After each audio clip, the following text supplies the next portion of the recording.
Developed a rattle or a clunk, more of a clunky noise.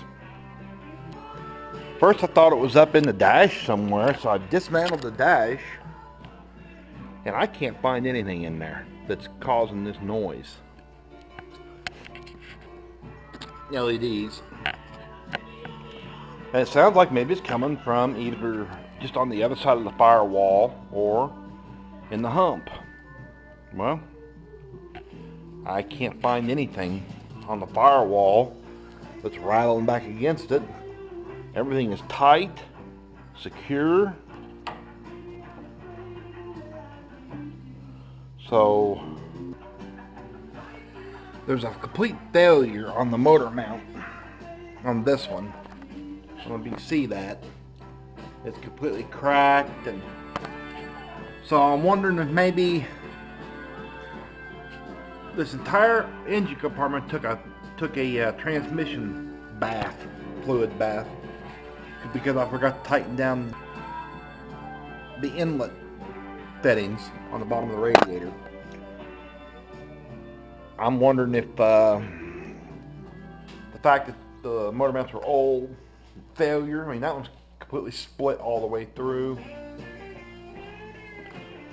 I'm wondering if it's a combination of those two factors that's causing the clunk. So I've got these Anchor brand. They're the lesser expensive ones.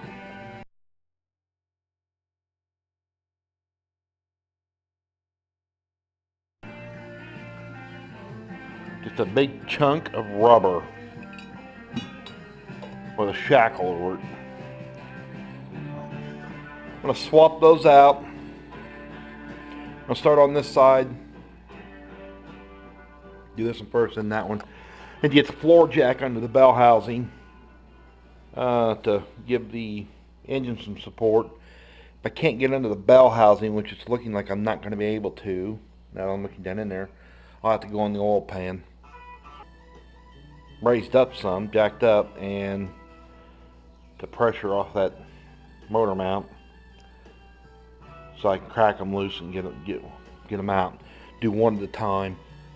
I think that's I dry fit them. I think it's a 15 on the frame and an 18 for the actual shoulder bolt pin. So start on this. I'll get back to you.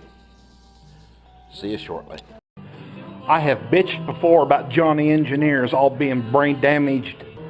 Do you see the long shoulder bolt? Do you see all the room we have back here? But we put the shoulder bolt in from here back. So the power steering pump is right in the damn way to get it out. So either a jackass on the Chrysler line or Johnny engineer designed it this way. Either or, both of you ought to be ashamed of yourselves. I got the motor mount out, no thanks to John Engineer, or I'm a dipshit linesman at Chrysler. Anyway, you can see it was a complete failure on the old motor mount. It just wore out. So I'm going to put the new one in. Now I'm going to put the bolt in like an intelligent person would, and not some jag-off online. God, that pisses me off. Okay, the new driver's side motor mount's in. I spent more time dicking around loosening up this power steering pump than it took me to put the thing back in and be done. So I don't appreciate your incompetence. Now to the passenger side and see what you silly bastards have done over there.